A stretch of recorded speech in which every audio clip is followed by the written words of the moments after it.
Hey guys, welcome to Meaningful Capitalism, where I'm your host, Brant Greathouse. I'm Carl Moore.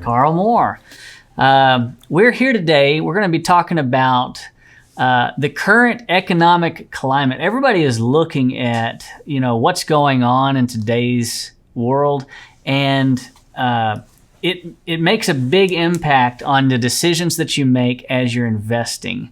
So, Carl, why don't you tell us a little bit about what you're seeing as some of the major shifts and trends that are happening in today's economic climate? Yeah, so this is actually something I've spent over the past few weeks learning from some other people, as well as doing my own research and engaging in some of this stuff. So one of the things that honestly, nobody knows what's going to happen. In the last few years, because of COVID, they've pumped over $5 trillion additional dollars into our economy. And so we can see that through, increased gas prices. You can see it through, go to the grocery store. If you buy the exact same thing from 18 months ago, it's about 20 to 25% more expensive for the identical items, while nothing's really changed. What used to cost about... Except for the quantity. That's how they keep the price down. They just give you less but charge you the same amount. And so what used to take, if you were coming and having a container shipped from China to America, that used to be about $3,000 for an entire shipping container. As of yesterday, that's about $22,000. That's a massive increase, which is where we're seeing lots of this inflation. Nice. And part of the inflation is this. If I know that you only have $10, I might only try to charge you $8. But if I know that you have $100, I might try to charge you $20. And so people are charging more while there's not really a lot of change actually going on. And it's because people have a lot more cash in their pockets. Because we've pumped $5 trillion in to stimulate our economy. What's actually happened is credit card delinquencies are at an all-time low. Good job, everybody. You're paying down your credit cards instead of buying more junk. Household debt is an all-time low, but I think the government debt is just replacing it because it's an all-time high. And then it really just, there's actually, even in the banking world, an increased amount of money sitting in savings. So people are getting these stimulus checks. They're not going out and blowing them. And I think that's because news is creating fear around this thing. So people aren't taking vacations. They're not traveling around the world. Things like, people are doing vacations more like, I'm going to go stay at an Airbnb for a month and work from there because now I work remotely and be in a different climate. Yeah. And so there's a lot of things that are shifting and changing. And so what the ultimate outcome of pumping $5 million into an economy is going to be, I think we're going to have to wait over the next few years because this is unprecedented territory. It's a place that we have never charted before, nor has any country ever charted before. And we can see these declines in what's going on in our economy here locally, but you can actually see this in other countries. Even China is suffering. And so people trying to do the same thing that they used to be able to do in investing is probably not going to work for the long term. We've got to be able to adapt and shift and look for opportunities that today, when you see these massive shifts, opportunities are rising. So your goal as an investor is to identify where is the opportunity and how can we capitalize on it. Oh, absolutely, 100%. And so that kind of brings me to the next thing is making decisions. So depending on your age, depending on your desired retirement, and you're looking at your investment portfolio, as you see the Fed rolling out these interest rates that are supposed to increase 4 times over the next 12 months, which just because they say that doesn't mean they'll actually do that. Yeah. But with this increased inflation, landing the plane is probably going to be pretty rough. We're not going to get through this in a way that's going to be really smooth and easy, especially for people in the middle class and below. It's going to be, I think the gap of separation between the wealthy and the middle class is already growing. And I think it's just about to become exponentially big. Yeah. And some of that, and so back to, you as an investor, if you're holding properties yourself versus investing in a somebody else's firm, some of these kind of might begin to take and roll out differently.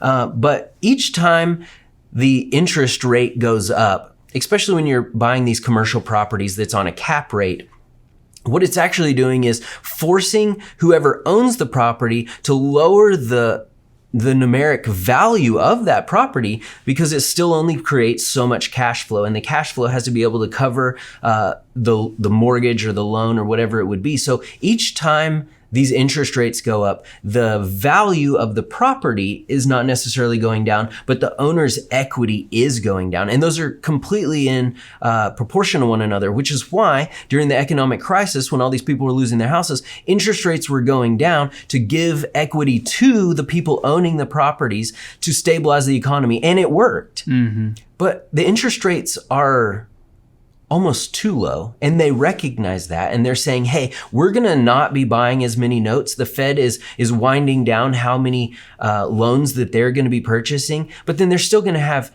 trillions of dollars of loans on their books. And when are they going to reverse that and start getting rid of those so that they can have their capital back? And those are things after 2008 housing collapse, the Fed started buying trillions of dollars over these years of mortgage-backed securities. Right. And that's what you're talking about. Yes, they're exactly. backing down on buying as many, and they're phasing it out over the next 12 months. Yeah, they should be completely done by the summer. By this summer is what they're projecting. Now, the last time they did that, they started doing it and the market freaked out, so they backtracked and went back to buying normal. But this time we're going to have to see what they're going to do.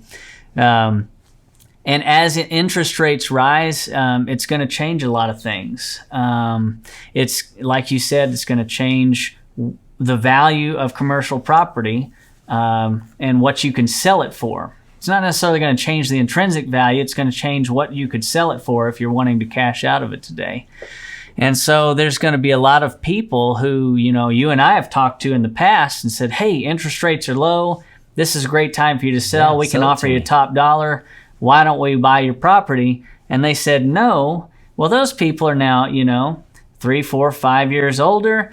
And as the interest rate rises, our ability to offer those same old prices is actually going down because we can't, the property can't support the type of mortgage there that would demand. Right.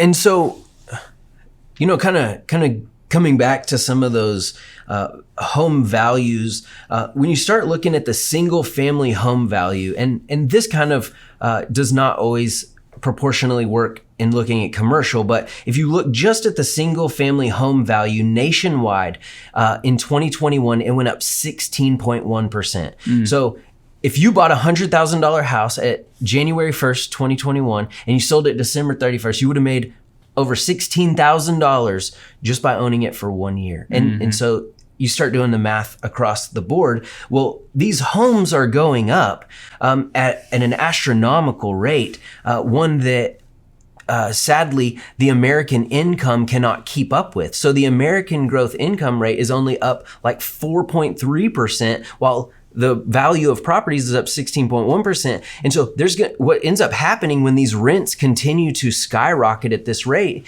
is you actually lose the ability to qualify even for renting an apartment. Yeah.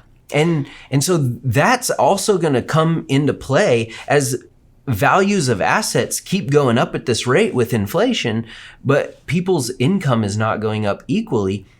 People are going to not be able to buy. Although right now people are still buying, and the time on the market for a house is only 2 months. Mm-hmm. And so, and that's nationwide. That's nationwide. Average. So if you're in a place like Arizona or Florida, or like we are here in Texas, you're actually seeing that those numbers are quite lower. Mm-hmm. And depending on the town that you're in, obviously. Yeah, we got a flood of people moving out here. Yeah. So when it comes to the housing and when it comes to looking at what these single family homes are selling for, if you look back over time, you know that you're going to list your house, let's say at $250,000, and basically what's going to happen is you're going to be offered, a percentage of that, not quite 100%. And if you look, and I can really speak specifically for Texas. There was some research done out of Texas A&M University that I was able to see, and it went from 92 to 95, and it held at about 95% of asking price, and in the last 12 months has gone up to 97%. So that's across the entire board. That's from your $100,000 houses all the way up to your multi-million-dollar houses. People are getting 97% of what they ask. Probably an all-time high. Never seen before. And if you look in more specific niches like Austin, Houston, Dallas, probably Phoenix and other bigger cities where people are flocking to. I know right now I was talking to a realtor friend of mine in Austin, and he said it's back to where it was 8 or 10 months ago, where you list your house for $400,000 and you've got 15 offers at 420, 425, 430. So if you want a house and you want to be able to buy it, you're going to not only have to come out of pocket for a down payment, but you're also going to have to come out of pocket for whatever you off over asking value if that house doesn't qualify for that, because the value of houses is going up faster than the banks are seeing those homes are worth. Comparable sales. Right, in comparable sales. So there's a lot of things happening in our current economic climate, and those are just things that we need to be aware of as people that are going to steward what we have well. If we're going to be meaningful with our capital, then we have to know what's going on around us so we can prepare our capital to go into places that are going to make long-term changes. Holding on to a bunch of cash and just selling off everything and putting it in the bank right now, probably not a great idea. Across the board, real estate is just a place that if you can get into it, you waiting 6 months is actually just costing you, if you're buying a $100,000 house, at that example I gave earlier, it cost you $8,000 because you waited 6 months to buy it. So the sooner you can get in on some of those, if you are looking to let go of some of your assets and put it into more stable, if you're getting ready to retire and you just say, hey, I've got a whole bunch of assets and you want to get the most out of them, before interest rates get too high would be kind of an ideal time to sell and start preparing for those golden years in your investment in your life. And so there's tons of opportunities based on everything that you just covered. It's certainly a volatile time right now. Things are not stable. No matter how much news and media wants you to kind of feel that way, things are not stable. You can't pump $5 trillion into a market and then things just be going back to normal.